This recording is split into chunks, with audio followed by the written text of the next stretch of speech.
coming up on this episode of the Roundtable. I think for a variety of reasons, we're closer than we've been for a long time to finally, at least amongst a certain constituency and their representatives and senators and possibly even president on the right and the sort of right middle, we may be in a position to finally learn the lessons of the last 50 or 60 years and start making some headway and clawing back this behemoth.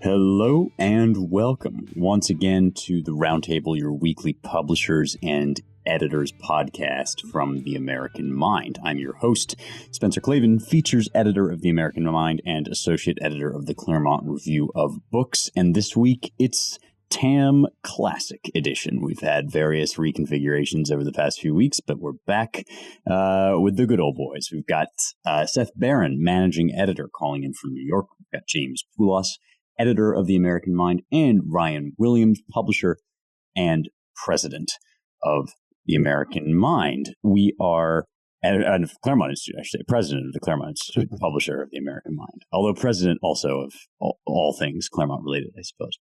We've got a few different things to chat about as we're obviously in the, dead heat lead up into the midterms here. There's really nothing in the news that isn't in some way related to the midterms, but we've talked about a fair bit about some of these races and kind of done as much coverage of the upcoming election itself as we want to for the time being. So now I think what we wanted to look at were a few kind of peripheral stories, things that are emerging and will continue to be significant even after people vote. The first of which is these two focus groups, one from MSNBC and one from CBS Face the Nation, distinct and yet both kind of pointing in similar directions, I think. Let's start with the CBS Face the Nation one. This is a panel. The clip that's been circulating has a host and then three guests, just, regular folks, one a Republican, one a Democrat, and one an independent. And the remarkable thing, which the host herself mentions right near the end of this clip, is that the Republican starts out talking about, CRT and woke madness in schools. He uses the word woke to refer to what he's worried about going on. He describes, the sort of crazy cockamamie things that are being taught to kids and insists that they should refocus on math and social studies and history, what you would typically consider conservative news talking points. I mean, he sounds like he's been listening to us. He sounds like he's been listening to, the Daily Wire or whatever news diet you want to imagine for him. I don't know that that's true, but you can kind of fill in the blanks as I'm describing these outlets. That's kind of what this guy sounds like. But what's remarkable is that then both the Democrat and the independent basically agree with him on everything, and not just the school stuff, but the COVID shutdowns. From the Democrat, we get, she says, we should have more input. The parents, the independent says, there's less teachers in the school district because of COVID. They're apparently doing these things where kids can choose whether to come to school or not because of the shortage of teachers. And then again, back over to the Democrat, we have, a couple just choice quotes that I found really interesting about immigration. There's nothing wrong with helping, but we have more problems here in our country. And then when the host asks, who do you blame for this? Is it local or is it Washington? She says, it's everybody, everyone. Washington, the mayor, they help who they want. Certain groups of people, they'll help them. And so kind of flabbergasted, the host says something to the effect of, usually people disagree on these panels, but you all sound like you basically agree and you don't sound happy about the direction of the country. So that's the first kind of clip we wanted to draw attention to. The other one from MSNBC is this attempt on the part of the host to kind of get conservatives or right-leaning people to condemn January 6th or to call it the great insurrection or what have you. And they basically just kind of school her with facts and logic. I mean, that's a bit glib as a way of putting it. But, it's not that these people don't take any of the questions they're being asked seriously, but they just kind of aren't fazed by the typical rhetorical gestures that come along with January 6th, that this was some sort of coup attempt, whatever. They kind of shoot back with all of these things about, the only person that died from this whole episode was somebody who was a protester, was a Trump supporter, and so on and so forth. So remarkably informed, certainly right-leaning, or at least right-sounding, but totally immune to the usual efforts on the part of the host to kind of skew the question or lead in a certain direction, or really kind of resolved in what they believe and not really having any of it. So I wanted to talk about both of these as a sort of, state of the American mind, since that's the title of our publication. It seems like these are both really remarkable indicators of kind of the temperature of the country, where the mood is. And I wanted to ask you guys about it. First and foremost, let me ask you about this. The combination of all being agreed on certain, it sounds like pretty, right-coded ideas, and being pessimistic, not being happy. It's interesting that here's people in this CBS interview who actually are in some ways representing a solution to the thing that's always supposed to be the problem, which is partisanship, right? They're not divided, they're not spitting at each other, they don't hate each other, and yet they don't feel great about how things are going. How does this make you feel? Is this a hopeful sign that everybody's kind of on the same page, even if it's not a particularly happy page? Should we be hopeful about the prospects, or is there something more dire and dark going on here? Well, it's intensely comic, right? I mean, we have this issue where it's kind of like if you compare it to, say, the Soviet Union, where, we have an intensely controlled press and kind of a uniformity of belief at the top. And, in the Soviet Union, people knew not to believe what they read in the paper.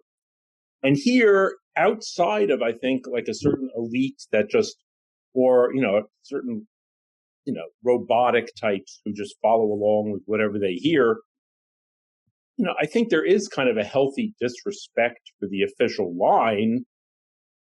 And it goes along with, like, there's no sanction for saying it. I mean, unless you're, like, in a position to be canceled. If you're just a regular person from Western Pennsylvania, like, you can pretty much say, anything you want, while you're being interviewed in a forum like this.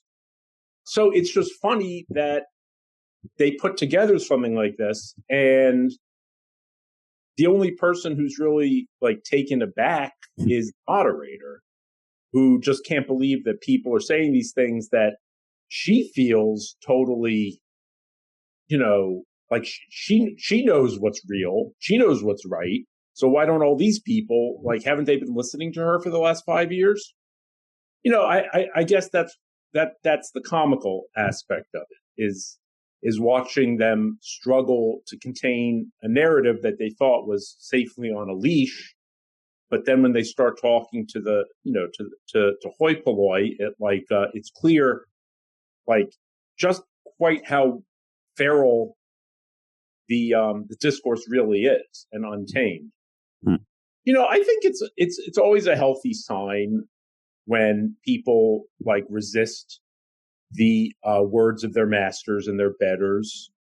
And look, I think it's great if it turns out that the country is actually not as disunified as we always imagined it to be. I had great hopes when Trump was elected that we could all sort of get behind this, what I still think was a fairly, like, kind of a big tent message, like, let's make America great again. It turned out that I was sort of naive, and I think even Trump was a little naive. But I do think that most of his opposition, and most of the opposition to American unity, comes from an elite that, has its own agenda about, open borders and endless wars and, the rest of it. But, look, Never say die. Maybe where there's life in tow. So maybe, maybe it's a good sign. Well, I think you put your finger on it. You look at people who are notionally from three different party IDs saying the same kinds of things for the same kinds of reasons. And I think it indicates that, the party IDs that we have are not really accurately representative of the real political cleavages. And as you suggested, Make America Great Again is, on the one hand, something that sounds like a kind of transpartisan slogan to rally behind. But under the circumstances, I think what we're seeing is that the real political divide is, in fact, between people who would enjoy making America great again and think that America is not currently great and needs to be made so again, versus people who are, in fact, against the idea that we should make America great again and are forthrightly saying, look, I'm sorry, but making America great again should not be our number one political priority. There are other much more important things. Our sacred global democracy must be defended. That's a higher priority than making America great again. Redressing 400-year-old injustices through the institution of an anti-racism czar, that's more important than making America great. And on down the line, making sure that every person gets a vaccine shot every year for the rest of all time. Their agenda is clear. They're happy to talk about it. And they clearly talk about it at the expense of doing the kinds of things that ordinary people across political categories would identify as making America great again. So, in a way, this is kind of horribly new, because the answer coming from the top about the proper response to America's decay away from greatness is, well, we'll just substitute the America that was with this new thing. That's kind of like we have this new ideological sort of theological framework, and we're going to use it to kind of consecrate this new technological system. And that's going to be the substitute for what once was. But on the other hand, we've seen this pattern play out before, whether it's, Americans are behind and education isn't where it should be, and there's not enough learning, and the sections of the country are culturally fragmented. So, we need to substitute that America with an America that's driven by knowledge. It's a knowledge economy. Or, we need to substitute it with the spirit of history. We just need to focus on historical progress, not getting left behind by Europe. Industrialization. Okay, there's always something. Ideas, it's our principles that must be the substitute for the America that is. Elites throughout our history have sort of teed up these political debates in this way, rather than looking at the America that is and saying, gosh, there are some things that aren't working very well. And wow, perhaps we have not lived up to our form of government, and perhaps we are not taking care of our people in the way that they need to be taken care of. Rather than having that discussion about how to revitalize or restore or foster a renaissance in America, rather than a politics of a return to salutary conditions and practices, what we're presented with is blasting off into some kind of future that's intended to substitute for what we once had. I don't think that's where most Americans are right now politically. I don't think that's where they are spiritually, psychologically. A lot of people are exhausted. A lot of people are out of gas. But even many of those people, contrary to what we're being told, many of those people would like to make America great again. Rather than say, you know what, give me social credit, give me, UBI, give me, chip me, daddy, and take the pain away. Yeah, some people feel that way, but fewer than advertised. And I think this is all going to come to a head this November and in 2024. And at the current rate, it's not just these talking heads who are forced to conduct these focus groups who are going to be taken by surprise. Yeah, it's also evidence of a great theme of our friend and senior fellow, John Marini, which we brought up on here before. But John's argument, if I can distill it quickly and sort of put it in the larger Claremont scholarship context, not just John, but others, R.J. Pistrito and some others in our circles, Charles Kessler, Tom West. It shows the extent to which, this gap between normal voting people across the, at least party spectrums, if not ideological. It's hard.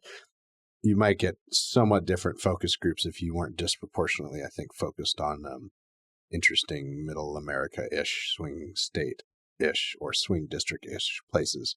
So if you had a more ideological sample, you might get some more disparities. But anyway, our point has always been that the intellectual groundwork was laid for some new kind of regime in the late 19th century and the turn of the 20th. The first big, huge political breakout of that movement, this is progressivism or liberalism, FDR's rebranding of it. The big breakout politically was FDR. That sort of view of a new way of doing government dominated American politics for most of the 20th century. It really grew in a big new jump in a big quantitative way at the Great Society. Whatever you say about FDR's transformation of the goals and ends of American government, it still wasn't all that big. I mean, his executive office apparatus was 100 people, maybe even fewer than that. Whereas today, you have not one, but two executive office buildings, the original one and then the one, a few blocks away to the, I always forget which, to the west, I think. Anyway, it doesn't matter. You had this huge blossoming of bureaucratic, quote unquote, social scientific expert thing, government that grew up after the Great Society. And you've had little punctures through it of real politics coming through. And by real politics, I just mean a politician running on a certain set of issues, courting a certain electoral or constitutional constituency, winning that is as president, maybe dragging some majorities along with him, and then trying to do all of it, trying to execute on it. I mean, Nixon, Marini's point was, Nixon had a huge landslide reelection. In many ways, John thought Nixon was gearing up in his first term and a lot of things that didn't look too hostile to bureaucracy that Nixon was doing. He was gearing up to really take it on existentially in his second term, and he got taken out by the deep state in a way. Then you have Reagan, who, pledges to abolish the Department of Education pretty much right after it was founded in 1979, wins a big reelection. Of course, that's all dead on arrival. He faced congressional control from the other party, so maybe my analogy with the bureaucracy standing in his way is not quite perfect. And then we have Trump, who kind of shocks the establishment, really does want to take on the bureaucracy from a common sense sort of view. He thinks it's all nuts and wasteful and stands in the way of prosperity, and that's all true. And then, so we'll see going forward. We've had these eruptions of politics in the modern era, and politics would be that normal way of governing with popular majorities through the separation of powers, and then it running into this brick wall of our permanent government. And the permanent government, which is allied to and has a symbiotic relationship with and is actually even intermarried with increasingly, especially the last few decades, with this media Washington, D.C. class. So there's that is the ruling class, right? They all go to the same schools. They're all are in and out of executive government or media or at the top level of corporations in New York and D.C., or really New York. And this is sort of an insulated class who doesn't really know what to make of regular folk in Pennsylvania across the political spectrum who kind of think, yeah, wokeism is a problem. So we'll see in these midterms and then in 2024 if real politics can make another charge at the way we've done government for 100 years. I hope so. That's kind of what, that's our scholarly project in a way, is to enable people to understand this and execute on it and claw back real constitutionalism in the face of this behemoth. And so this is an experiment we're continuing to run. And just one more thing, for the political science geeks out there, this is also still, I think, part of this great scholar of partisanship in Congress, Morris Fiorina. He has said for years that it's kind of distorting to look at our national politics and how it's talked about by the media, and especially to look at Congress as it's gotten more ideologically polarized over the last 3 decades, because his argument is, and I think it's still his argument, he's been making it for 30 years, is Congress is much more polarized and has a much wider gap between policy and ideological views than the electorate at large. That's gotten a little less so, I think, in the last 6 years or so, but I think you would still make a version of that argument. And we just see the proof of it in these little focus groups from time to time. And our media elites are still seem to be shocked at this sort of thing. That's the most amazing thing, is that you'd think after 2016, they would have recalibrated a bit, but it's like Groundhog Day with these people. It's like, oh God, I mean, they don't agree with us on everything. Oh wait, we might actually lose these midterms. And then they have all these reasons that they make up, like Ukraine and inflation and sort of acts of God, rather than a continued dissatisfaction with liberal governance by a lot of Americans. Well, and racism, right? Just the inveterate evil of American people across the board is another kind of act of God that they invoke. I mean, Ryan, it shocked me too.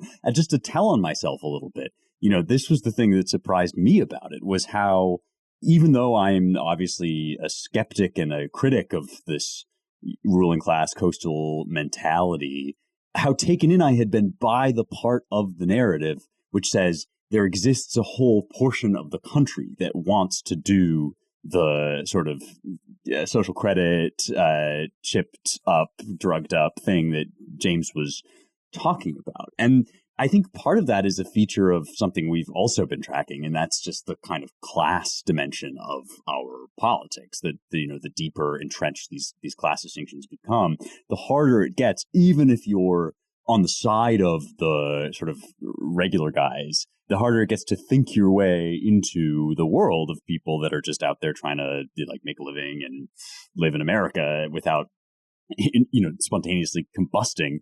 I think that when I talk to leftists, which in fact for my sins I do, it's often, friends from college or people kind of in the Beltway set who are sort of on board with the grand Great Reset project and will make the arguments with their faces hanging out that I find so appalling. And so we get into these big fights, and I keep thinking, gosh, are there actually all these people out there who feel this way, who believe, that abortion should be legal until after birth, and all these things that people really do say to me. And I think what really I find remarkable, and apparently these hosts found remarkable too, is the guy who sounds like he's listening to Fox News and to us and to Daily Wire is more relatable to the general public than the person who sounds like she's hosting CBS or MSNBC, by which I mean, yes, we who are very online and who do media for a living and are constantly reading white papers, we do have a kind of rarefied attitude, and we're often faulted for this.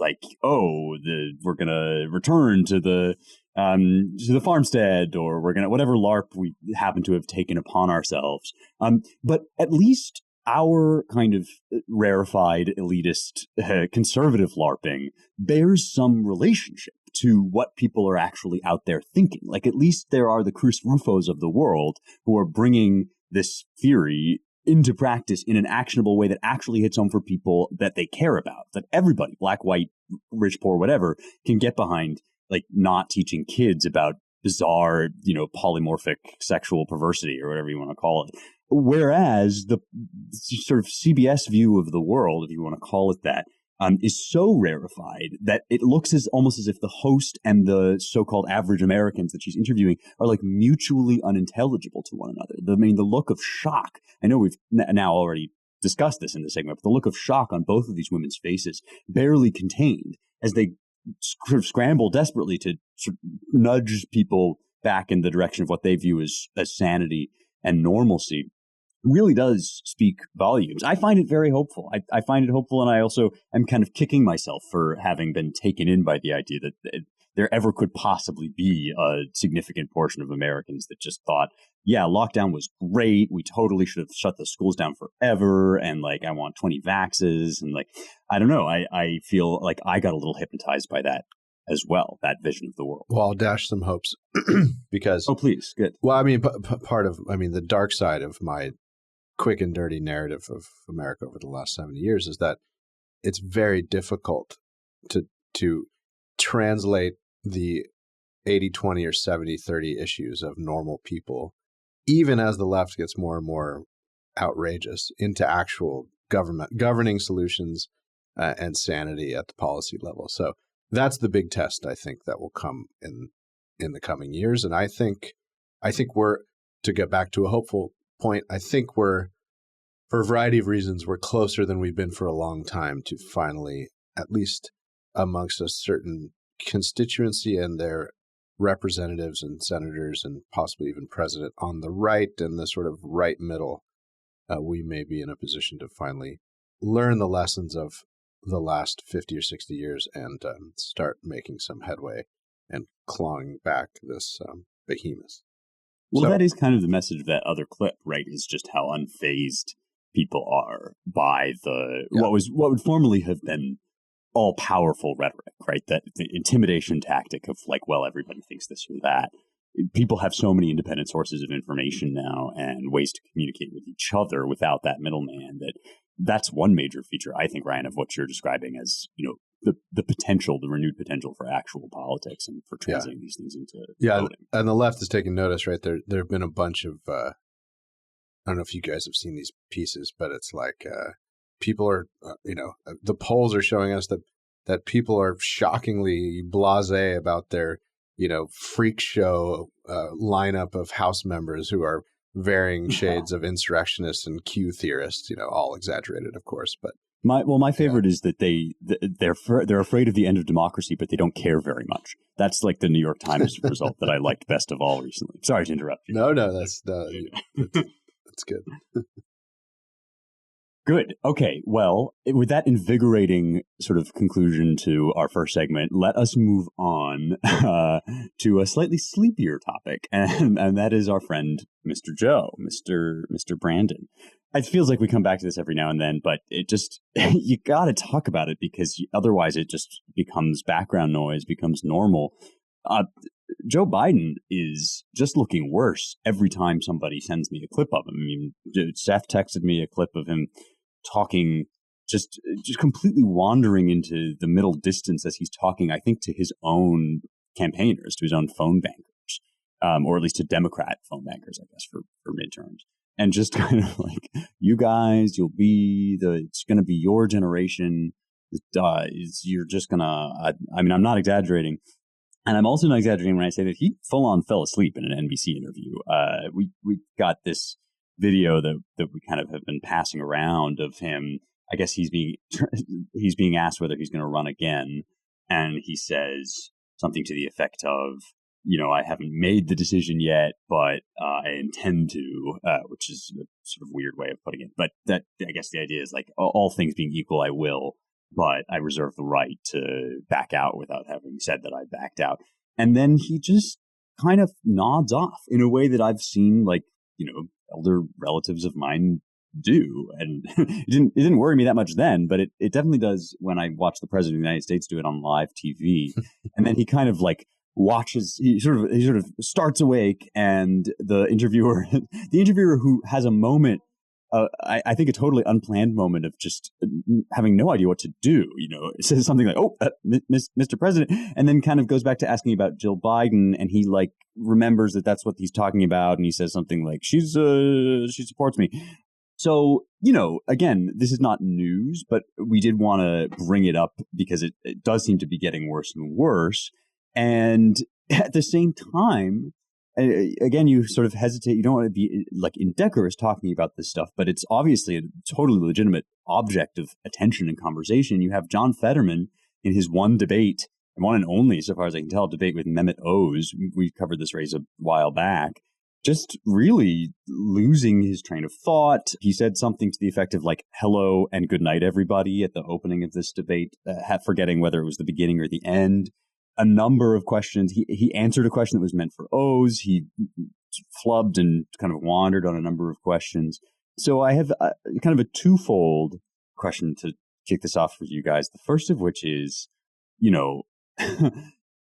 why is it? Is there something? Is this just a coincidence that we've got two kind of mentally handicapped people running or holding office in the Democrat Party? Or is this indicative of something sort of more, as it were, systemic and widespread? And then second of all, on the subject of Biden, what's your current assessment?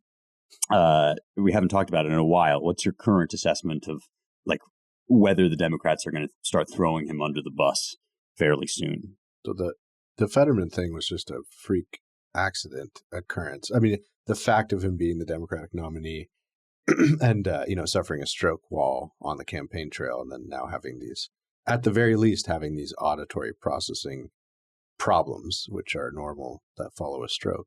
It did seem a little more than that to me, Spencer.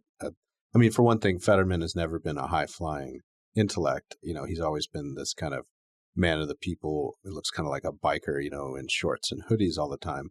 I think that's why the Democrats were happy to have him sort of bubble up from his previous position as, what was he, a mayor or something? I forget.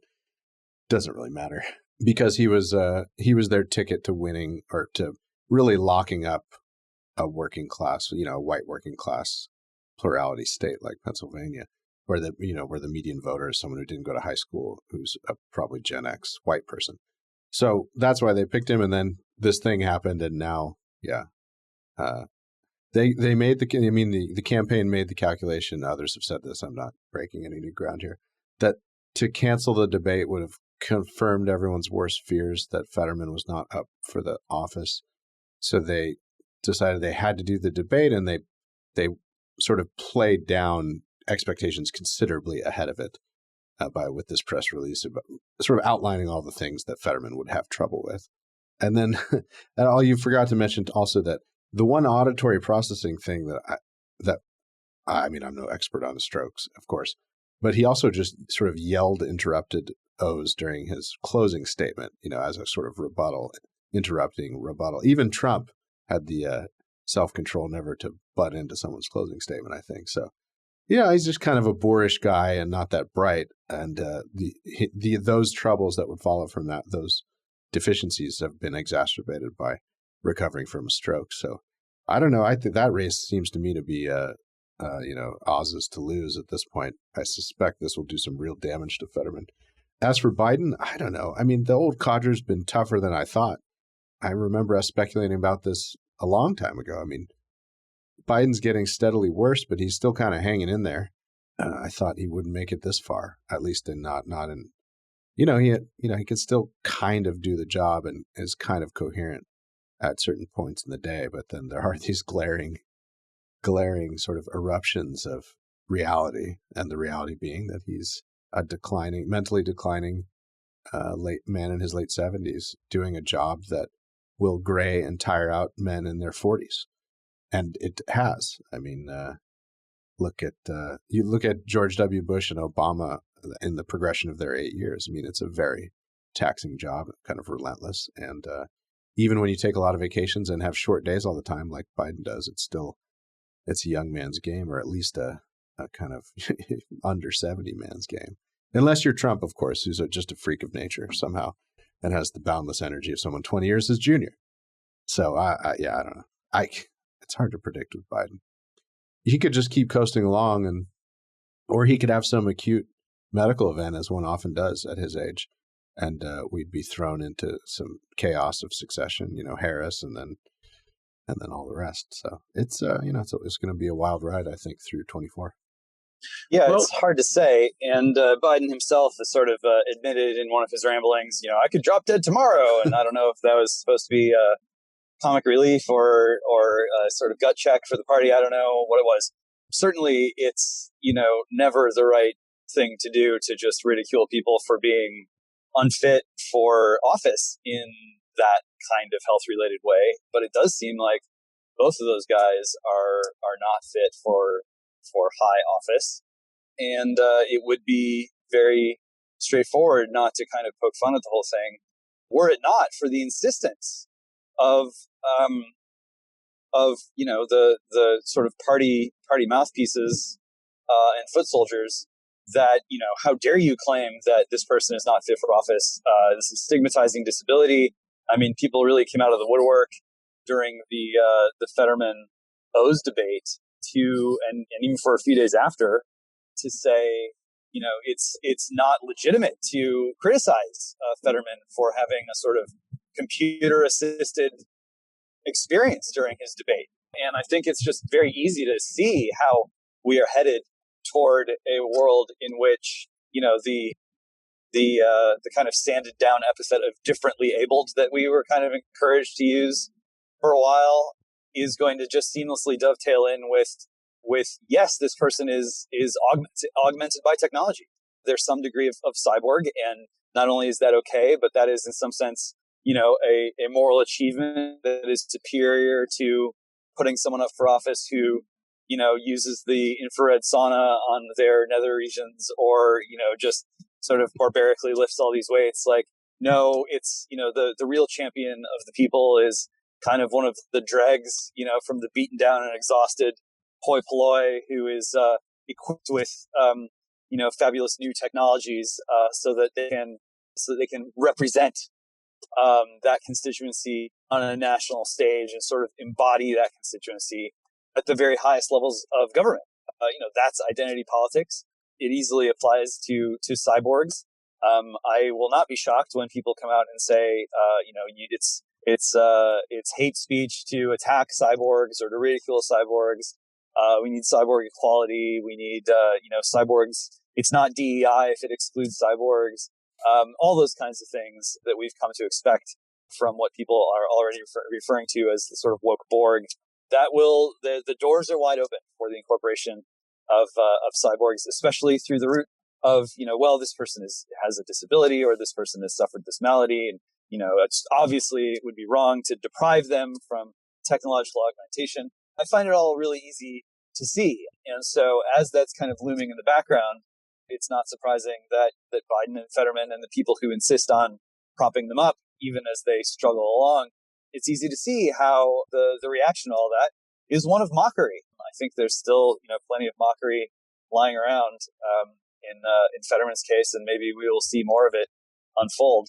But it's especially galling to see. I mean, both Biden and Fetterman, in their ways, were championed, maybe retroactively by some people, maybe from the beginning, as we'll run these candidates because we can get a lot of sort of working class whites to vote for them, and if that's sort of treating working class whites the way that blacks were sort of accused politicians of treating them as Uncle Toms in some way, then a guy like Fetterman could maybe justly be poked fun at as a sort of Uncle Fester. I don't know. I'll leave it to you. Yeah, but I mean, that all makes sense, except nobody's. I mean, people were defending Fetterman before the debate, but even the Democrats afterward were like, "Okay, this was a big mistake." Like even Chris Cuomo was like, "Yeah, his brain isn't functioning."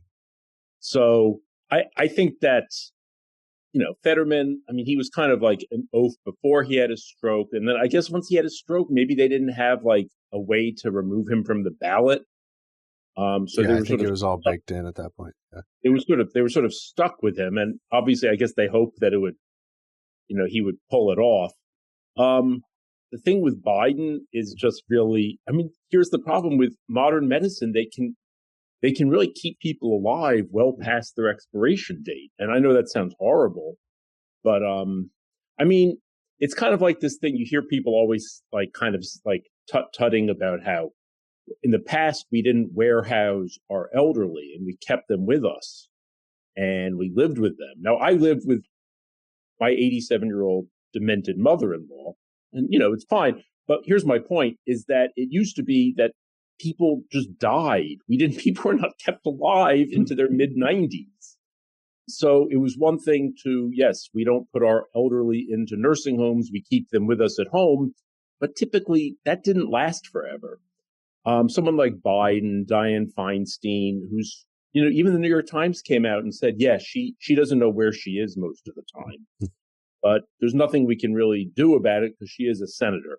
Biden is clearly just, I mean, the other day he's meeting with he's spending his time like talking about the importance of, subjecting little kids to trans surgery. And this is the most beautiful thing a parent can do. Just reading things that make no sense. I mean, I was talking to my wife. I was like, this is like if the Barnard College Gay Straight Alliance was like setting policy for the entire country and implementing it. I mean, it doesn't make any sense, but I'm pretty sure that, it's after the midterms that the presidential election sort of begins, right? And they're going to need to have nominees like starting to throw their hats in the ring on the D side. And I've got to think that if the leader of the party really loses control, and if it's a bloodbath for the Dems, as it's looking more and more like it might actually be, they're going to put too much pressure on him I mean, you can't retain if you can't retain power, then you're they're going to force. There's no way he's going to run again. I just can't see it at all. They're gonna make him step out. I mean, look, they can make him say anything they want to. So why would they not make him step down after one term? Well, but maybe the question contains its own answer, right? I mean, I completely agree, Seth, that the rubber's going to meet the road, right? After November 8, the people are in both parties are going to have to start getting serious about answering these questions that we've kind of been floating now for, almost 2 years. But maybe the fact that they can make him say anything they want to is the one good reason to run him again.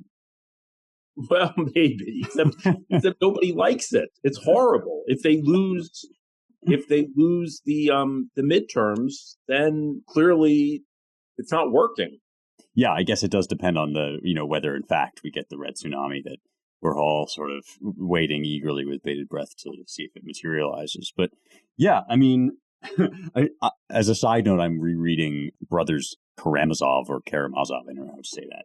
Somebody should tweet at me about how I should pronounce that name. But there's a hilarious moment in it where the ancient and dying holy man, the elder Zosima, is telling the story of his life. And as a young man, he says, I was approached by an elderly patron of the city. And then in the next chapter, a paragraph later, he says, for this man was in his 50s, and it's it's very much to your point, Seth, all this stuff about just how much longer people can kind of drag out their existence. And in a more somber way, there's an essay by Wendell Berry about this, that the completeness of life is no longer a criteria, and you just have as many days as you can get on this earth. And nobody would begrudge, I would never begrudge anybody as many days as they can get on this earth, but I do begrudge people as many days as they can get in the office, right? Especially the office of president. And yeah, at this point, it is interesting to watch the way that the isms now kind of get seeded in advance. And you see this in culture and politics. I was interested watching this movie Bros, which is what's his name? Billy Eichner's gay rom-com. He very deliberately, I think, even if this wasn't entirely conscious, he sort of prepared the way for himself to accuse people of homophobia when the movie bombed. So he would go around saying, you better come to this movie, because it's so historic. And it creates this sort of out when the actual cause of failure, which is simply inadequacy, is embarrassing to admit, kind of in the same way that, as Ryan was earlier saying, when these ideas, which are so anti-human and so bizarre and abstruse, fail at the ballot box, then the ruling class will just invoke any number of imaginary isms or catastrophes or whatever to excuse themselves. And they did do this with Fetterman. The ableism stuff started early and continued often. Our friend Inez Stetman quote tweeted this person saying, just a reminder that ableism is always a precursor to fascism and it leads to eugenics, right? It's if you think that Fetterman ought to be able to string a sentence together or know where he is, then you're basically on the verge of murdering babies. The analog from this week, maybe? Yeah, I forget where, but some panel on MSNBC or something. Somebody was saying, well, I mean, stern talk about the problems of inflation. That's what happened in Weimar Germany, and that led to Hitler. It's it's some, I don't know, we got to come up with a new term for this, but it's amazing the perversity of that logic, actually, if you think about it, right? Because it's okay, so you think this problem was part of what contributed to the rise of the Third Reich. And so instead of attacking the problem so that you don't get another analogous phenomenon, you're going to attack people who are trying to address the problem because they are necessarily therefore doing the same thing as Hitler. It's sort of remarkable. Well, again, it's like a who-whom thing, because it's okay it just depends on what your other priorities are. Yeah. Right? They can address the question of inflation if they want to, and it would be pure. But if you're not pure of heart, addressing the question of inflation is a major problem. And soon, I'm sure, we will see exactly that dichotomy when it comes to talking about Biden's health, right? It's going to be like actually a matter of urgent national security. If they do decide they want to oust him, it's going to be a matter of urgent national security that we all acknowledge that this man is ailing. After saying for 2.5 years that any of us who brought up his impaired mental state were, trafficking and wild conspiracy theories and trying to illegitimately bring down the legitimacy of a president. Yeah. Yeah, it does make one just want to be callous, like this form. I feel like I'm constantly watching out in myself for just wanting to be as like cruel as possible, simply because the accusations of cruelty are so absurd. But that's a separate question, I suppose. Here's the last thing that I wanted to talk about today with you guys is that there now exists this really, I think, stark Democrat strategy, and it predates the midterms, but it's become particularly intense around midterms, which is to try and attack Republicans by attributing Democrat beliefs to them. So we had, for instance, that the claim that Republicans were the ones that really wanted to defund the police, if you think about it, because they're in favor of lower taxes, right? So they were the defund the police party. And then we had that, Republicans were the ones responsible for the supply chain issues. And now we've got Republicans are the lockdown people. This was trotted out by Charlie Crist against Governor Ron DeSantis, of all people. That was really, this is where this reached new heights of theater of the absurd for me, was that because Crist has never been governor during a lockdown, DeSantis is the lockdown guy. And this was something I sort of tweeted about this technique, and somebody said to me, like, well, the parties did switch on COVID. Republicans are more concerned about it, and Democrats are trying to sort of tamp it down. To which I responded, like, yeah, in like June of 2020, this happened. We did have that switch, and then we had 2 unrelenting years of like lockdown forever, lockdown in extremis. It wasn't even June. It was more like March and April. Yeah. Yeah. I was actually, that's a good point, right? I was trying to remember like what exactly the timeline was when the vibe shifted. Remember when Pelosi was like, go to the Chinese New Year celebration. What's wrong with you racists? Yeah. Totally swanning her way through Chinatown. That was one of my favorite moments of the whole early So we can confirm that. I'm just good. Yeah. So the Chinese New Year was late January of 2020. Okay. But I mean, I don't want to defend Pelosi, but to be fair, most people at late January, didn't quite have a handle on what the hell COVID was, or what its sort of pandemic like effect might be. So, but yes, you're right. That right. I mean, all that means is that Republicans were in favor of caution until we knew what we were up against, right? Which is seems like a very reasonable position to me. Anyway, I'm kind of getting off piece here. I mean, the main point is that we are now going to start seeing, and have already started to see, the Democrat talking point that Republicans are the shutdown people, and they're to blame. The reason for which is pretty obvious to me, and that's that all the test results are coming back from school closures, especially, and it's catastrophic. In the book that I have coming out, How to Save the West, I made this comparison between school closures and the Egyptian pharaoh Psammetichus, who was said by Herodotus to have shut up a couple of infants, kept them away from all human contact to see if they would learn to speak any sort of language and what sort of language it would be. And when I wrote that, I worried it was kind of going to come across as overheated. Now that the results are coming back from these tests, I'm worried it wasn't strong enough. It's really bad. And so you have this weird phenomenon, or maybe it's not all that weird, of like Republicans want Democrats to answer for their mistakes, and Democrats want Republicans to answer for Democrats' mistakes. Yeah. I mean, is this not just a complete admission of failure here? Oh, absolutely. It's a complete, I mean, look, Charlie Crist it's like a crazy Hail Mary on his part. But you hear the same thing about for a while they were saying the Republicans are against border security because they didn't vote for some cockamamie bill that the Democrats had put up in Congress that, in fact, wouldn't do anything about the border. But you also hear the same thing. They say, that's right.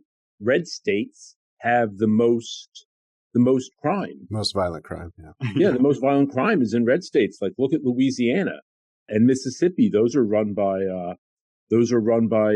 Republican governors, and they have New Orleans and Jackson and Baton Rouge, and And those are the cities that's where you have the highest murder. Well, okay, yes, but governors don't actually do much regarding policing, and of course the population of those cities is, let's just say it, like mostly black and run by Democrats, and blacks happen to commit most of the violent murders in the country. So that's where that's coming from. I mean, it's just pathetic. It's a sad effort when you're losing an election just to try to throw as much crap against the wall and see what sticks. I think that's pretty much what's happening. But you're right; they are trying to massively deflect blame for their own policies. It's the it's the normal habit of politicians to speak things into being, so that that's normal. They all lie and manipulate, and it's coupled with this desperation born out of anticipation of a real defeat in the midterms, and plus it's a asymmetric warfare, of course, because if Republicans do this kind of thing, the normal media calls them out on it immediately, whereas the Democrats have a sort of perpetual layer of air cover from the mainstream media operation. So they either just sort of ignore it or they excuse it. So that would incentivize that other party to do it more, and they do.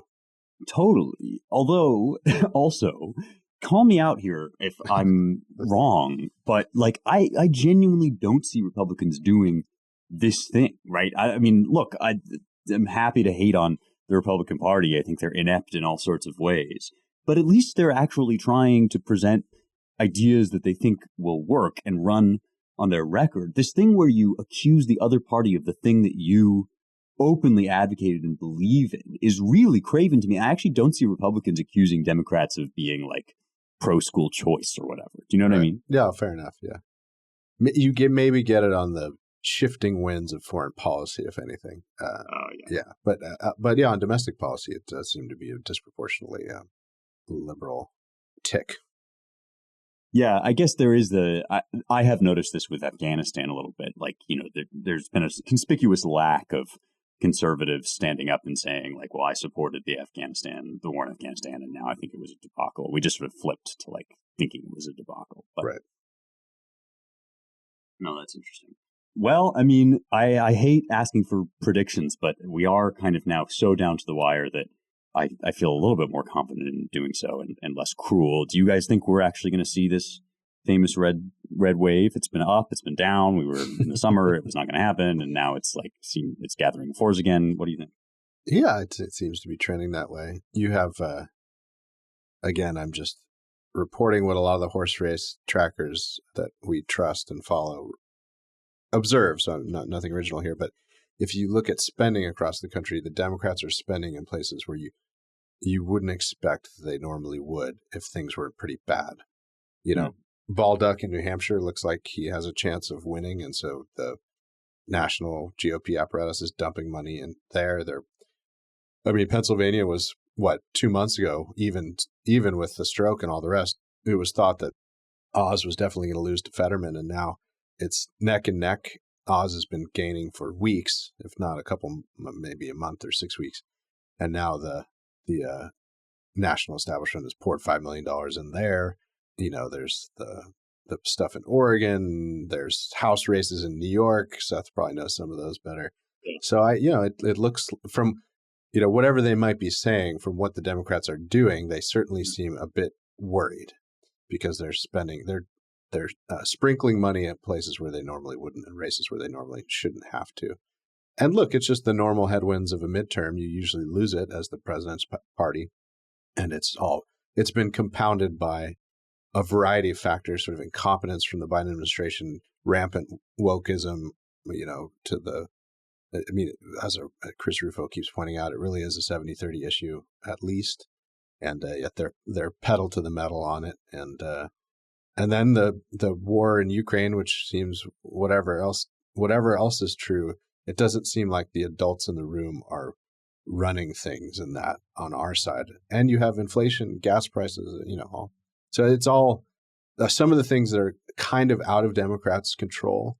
I mean, they exacerbated the inflation problem with the giant spending package, but a lot of those seeds had already been planted in some, frankly, excessive spending during the Trump administration, including over COVID. And then the gas stuff, supply shocks and energy crisis in Ukraine, and some of that they couldn't really do much about, but it's certainly going to hurt them. So yeah, I think it's coming. I would say probably there's a pretty good chance the Republicans will end up with 53 seats in the Senate and a healthy majority in the House, and a few governorships in their hands that they didn't think they would have in their hands, including maybe Seth's home state of New York. Maybe. Yeah. I basically agree with everything Ryan just said. Let me just throw in one little thing that I think is funny that he reminded me of. I mean, how long ago was it that the Democrats would always complain about how the Republicans have all the money and that that's why we need campaign finance reform so badly? Yeah. Nowadays, that not only do they not say that anymore, but they brag about how much money they get. I mean, they are constantly saying so and so just notched, the biggest campaign, finance report in whatever state's history, bragging about like the millions and millions of dollars that are pouring in from around the country. Stacey Abrams or Beto or Nina Turner, any of these types. It's just really funny that it used to be that having a lot of money was really bad and the Democrats were the underdog. But now having a lot of money is like the sign of great virtue, and it's like proof that they have such great appeal. It's been part of racking them up. It's been part of the spin over the Fetterman debate performance. They're like, Fetterman raised $1 million since the debate. That was the headline, a few hours ago. So, yeah, I mean, the interesting thing is Arizona. That'll be the most interesting.